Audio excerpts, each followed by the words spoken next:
Ever think about the old kitchen tricks our grandparents knew, ones we never learned, but desperately wish we had? The kind of wisdom buried in tattered cookbooks and handwritten recipe cards, passed from neighbor to neighbor when every meal mattered? These weren't just hacks, they were lifelines. Like using mayonnaise instead of butter for fluffy biscuits during the Depression because butter was rationed, but mayo was cheap and always on the shelf. Or wrapping warm pancakes in a towel-covered plate, keeping them soft and ready for the whole family to eat together. These little methods didn't just save time, they saved meals. And yet somehow, we let them slip away.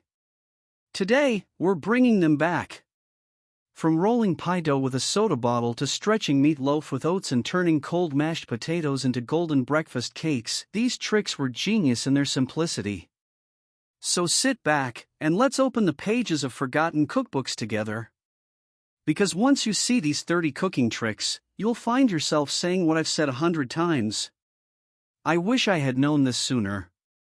Ever heard of swapping mayonnaise for butter when making biscuits? Sounds strange, right? But believe it or not, this was one of the smartest cooking tricks to come out of old Depression-era cookbooks, and it worked like magic. Back in the 1930s and 40s, times were tough. Butter wasn't just expensive, it was rationed or impossible to find altogether. Grocery trips were limited. Refrigeration wasn't reliable in every home. And yet, families still had to put warm, comforting meals on the table every single day. So they got creative. That's where mayonnaise came in. Cheap, shelf-stable, and already a staple in most pantries, mayo offered a clever workaround for the butter shortage. Old community cookbooks started suggesting a simple swap: mix mayo into biscuit dough instead of cutting in butter. No chilling, no fuss. Just stir, scoop, and bake. And the results? Surprisingly perfect. The oil and eggs in mayonnaise mimic the fat in butter. So instead of dry, dense biscuits, you got golden tops and soft, fluffy centers. Moist, tender, and full of flavor even without a single pat of butter. For busy home cooks, this wasn't just a substitute.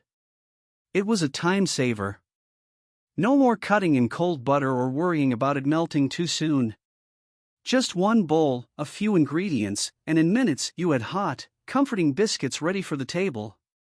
Looking back now, I can't believe how many mornings and dinners I fumbled with dry, heavy biscuits, never realizing this simple trick was sitting in every old cookbook I'd overlooked.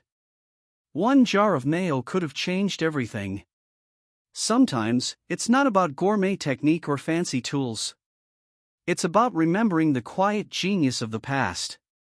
And honestly, I wish I had known this one a whole lot sooner. There was a time when dinner didn't mean piles of dirty dishes or hours in a hot kitchen. Back in the 60s and 70s, families leaned on a trick that felt almost too simple to believe: foil packet dinners. It wasn't flashy, but it was genius. You'd take a piece of foil, lay down whatever meat you had: chicken thighs, sausage links, maybe even leftover roast, and pile on whatever vegetables were left in the crisper. Potatoes, carrots, onions, beans, it didn't matter. Add a few shakes of salt, pepper, maybe a spoonful of broth or a pat of butter, then wrap the foil tightly like a little parcel. That packet went straight into the oven. No stirring, no watching. Just set the timer and walk away. As it baked, the magic happened inside. Steam built up and cooked everything evenly. The flavors mingled. Meat came out tender and juicy, veggies soft and savory. No pans to scrub.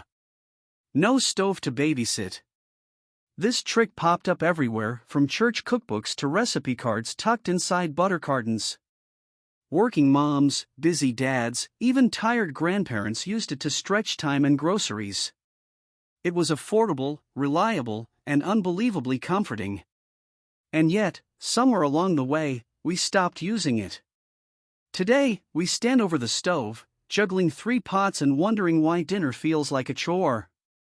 Meanwhile, This quiet trick from the past waits patiently in forgotten cookbooks, still just as brilliant as ever.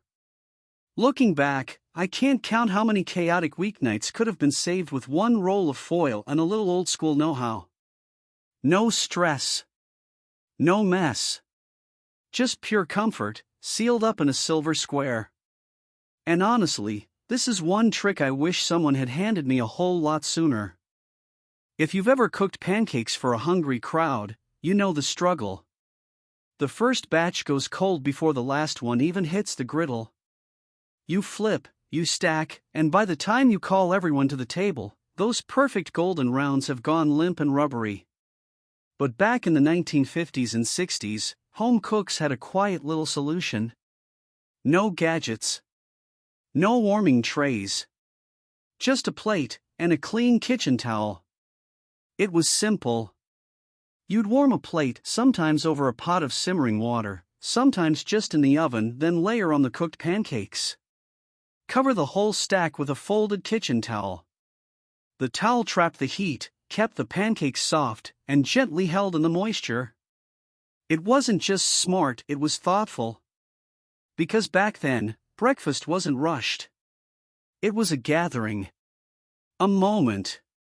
Moms and grandmas made sure everyone sat down to warm pancakes at the same time, whether you were the first one at the table or the last.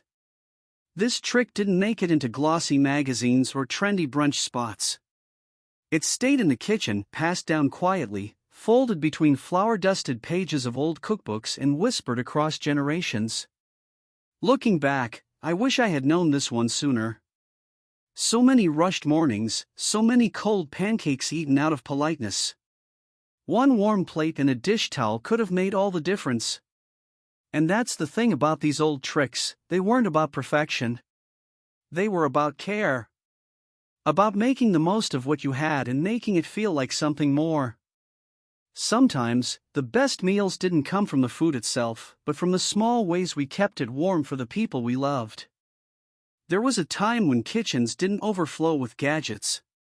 No drawer full of silicone tools, no cabinets lined with name-brand bakeware. Back then, families cooked with what they had, and when a rolling pin wasn't one of them, they reached for something unexpected. A glass soda bottle. That's right. In homes where every tool mattered, an empty glass bottle became the perfect stand-in for a rolling pin. Smooth, sturdy, and easy to chill, it did the job just fine. You'd wash it clean, maybe pop it in the icebox to keep it cool, and then get to work on your pie dough. And here's the best part, it worked. The glass stayed cold, which was exactly what you wanted when working with buttery dough. It rolled everything out evenly, from pies to cookies to cracker crusts. And in a pinch, it made sure desserts still showed up on the table, flaky and perfect. Old cookbooks often tucked this tip away in the margins or noted it as a handy household trick. Because during lean times, practicality was king. If something could do double duty, it did. A bottle of soda one day, a pie tool the next. And honestly, I wish I'd known this trick years ago. All the times I thought I needed something fancy to bake a good crust, turns out, I just needed a little glass and a little wisdom from the past. It reminds you that the heart of cooking isn't found in what you own. It's found in how resourceful you're willing to be. And that's what makes these old cookbook tips so powerful. They didn't just save recipes, they saved moments. They turned I don't have into I'll make it work. One glass bottle. One forgotten trick. And a pie crust that rolled out like a memory. There's something humble and honest about an old-fashioned meatloaf. Just a single pound of ground beef, shaped by hand, baked slow, and served hot. But behind that simple dish was a quiet bit of kitchen wisdom, one that helped feed large families when meat was scarce. That trick? Stretching the meat with oats or shredded potatoes. In the 1950s through the 70s, meat wasn't something folks took for granted. It was pricey, and for many families, a single pound had to go a long, long way. That's where old community cookbooks stepped in with clever solutions tucked between stained pages and handwritten notes. One of the most common was to mix rolled oats or grated raw potato into the meatloaf mixture. It wasn't just filler, it was smart. The oats soaked up juices and held everything together, while potatoes added moisture and hardiness. The result? A meatloaf that was tender, flavorful, and nearly twice the size, without doubling the cost. These weren't tricks to fool anyone, they were survival skills. Little culinary secrets passed from mother to daughter, neighbor to neighbor. In some towns, it was the only way Sunday dinner ever stretched to Monday's lunch. Looking back, I realize how many dry, dense meatloaves I made before I found this tip. I thought more meat meant better texture. Turns out, it was never about more meat. It was about knowing how to make it enough. And that's the beauty of these old cookbook tricks. They weren't flashy. They were practical. And they turned limitations into comfort food. A handful of oats. A leftover potato. And suddenly, 1 pound of beef became dinner for a family of 5. Honestly, I wish I'd learned this one sooner. Because sometimes, the best meals come from the smallest, simplest additions. We've all had them cold, clumpy, sitting sadly in the fridge after a big dinner. Most of us just toss them out or forget they're even there.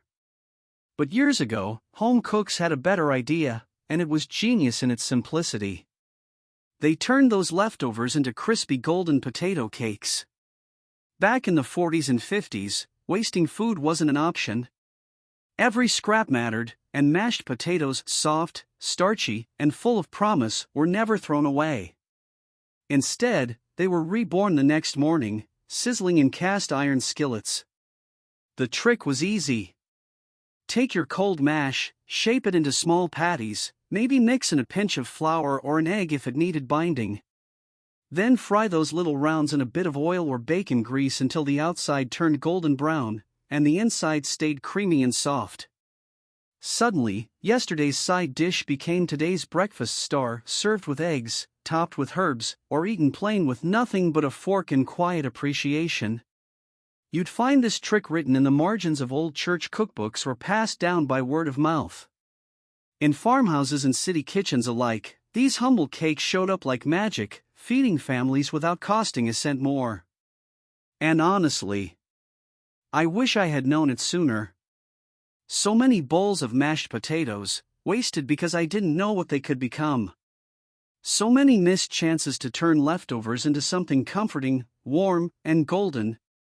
That's the lesson, isn't it? Old cookbook wisdom wasn't just about flavor, it was about respect. For food, for time, for effort. It taught us how to turn just leftovers into something worth savoring. All it took was a skillet, a little heat, and the knowledge that nothing in a good kitchen ever goes to waste. There was a time when cream was a luxury. Not something you poured freely into sauces or soups, but something you saved for special occasions if you had it at all. Back then, home cooks had a secret weapon tucked in the pantry that delivered rich, creamy results without the price tag. That secret? Evaporated milk. This humble can showed up everywhere, from church potlucks to Depression-era recipe cards. Unlike fresh cream, evaporated milk didn't spoil quickly. It didn't take up fridge space. And it turned the simplest ingredients into comforting, velvety meals. You'd see it stirred into macaroni and cheese, blended into tomato soup, or whisked into gravies and casseroles. The result was always the same: smooth, rich, and surprisingly indulgent. No one needed to know you didn't have cream, because the flavor said otherwise. In a time when nothing came easy, evaporated milk was a quiet savior. Mothers stretching $1. Grandmothers feeding 5 kids from one pot. They relied on these pantry staples not just for convenience, but for dignity. They wanted meals that felt full, that felt whole. And honestly, I wish I had known about this trick earlier. All those bland sauces I made, chasing richness with the wrong ingredients, when the answer was sitting on a grocery shelf the whole time. This wasn't just about saving money. It was about making the most of what you had and making it taste like something far more expensive. Evaporated milk wasn't fancy. It was resourceful. It was smart. And it turned the everyday into something special. Looking back, it's these little tips, these quiet cookbook footnotes, that remind us how much love, pride, and wisdom went into every meal, especially when there wasn't much to go around. When vegetables started to wilt and meals felt plain, old-school home cooks had a trick that brightened the whole plate in just minutes. No canning, no boiling, no waiting weeks. They called it quick pickling, and it was pure genius. You'd take whatever you had on hand, cucumbers, onions, carrots, even green beans. Slice them thin. Then mix up a simple solution: vinegar, water, a spoonful of sugar, a pinch of salt. That was it. Pour it over the veggies, let it sit for a few minutes to an hour, and you had crisp, tangy pickles ready to serve. No mason jars. No fermenting. Just fast, flavorful food that made everything on the plate come alive. These quick pickles showed up in old church cookbooks, 1940s homemaker guides, and handwritten recipe cards passed down through generations. They were especially loved in farm kitchens, where fresh produce was abundant but time and refrigeration were limited. They added crunch to sandwiches, cut the richness of roasts, and turned basic beans and bread into something that felt full. More than anything, they brought balance, that sharp little zing that made the meal feel complete. And yet, somewhere along the way, we forgot them. We started buying jars with preservatives, waiting for long fermentations, or worse, skipping pickles altogether. But that humble vinegar-sugar mix? It still works. It still transforms tired vegetables into something bold and bright. Honestly, I wish I'd known this one sooner. So many bland dinners. So many limp veggies tossed in the bin. When all they needed was a splash of vinegar and a few minutes of old-fashioned magic. Quick pickles weren't just a garnish, they were a reminder. In the right hands, even leftovers and scraps can become the star of the plate. And that's the kind of wisdom worth passing down. If you've ever tried to make a flaky pie crust or tender biscuit dough, you know the struggle cutting cold butter into flour just right. Not too soft, not too chunky. And if your kitchen's warm? Good luck! But tucked deep in vintage cookbooks was a tip so smart, so simple, it feels criminal that we ever forgot it. Grate your butter. Yes, just like cheese. Home bakers back in the 50s and 60s knew this one well. You'd chill your stick of butter, even pop it in the freezer for a bit. Then take a box grater and shred it straight into your bowl of flour. No fancy pastry cutter. No endless fork smushing. Just cold, perfect little ribbons of butter that melt into the dough as it bakes, creating pockets of air and layers of flakiness. It's a game changer. The difference between a crust that crumbles and one that shatters with that satisfying snap when your fork cuts through it. And it wasn't just for pies. This trick worked for biscuits, scones, even savory pastries. It was fast. It was clean. And best of all, it delivered bakery-level results using tools every kitchen already had. Looking back, I can't tell you how many dense crusts or flat biscuits I wrestled with, all because I didn't know the butter needed to stay cold and tiny. All because I didn't know one simple grater could unlock it all. This was the beauty of old cookbook wisdom. Simple. Resourceful. Brilliant. Sometimes the best advice isn't new, it's just been waiting quietly, tucked between the pages of a worn recipe card, hoping someone would rediscover it. So the next time you reach for butter, don't just slice it, grate it. And bake like generations before us did, with heart, with hands, and with a little old-school know-how.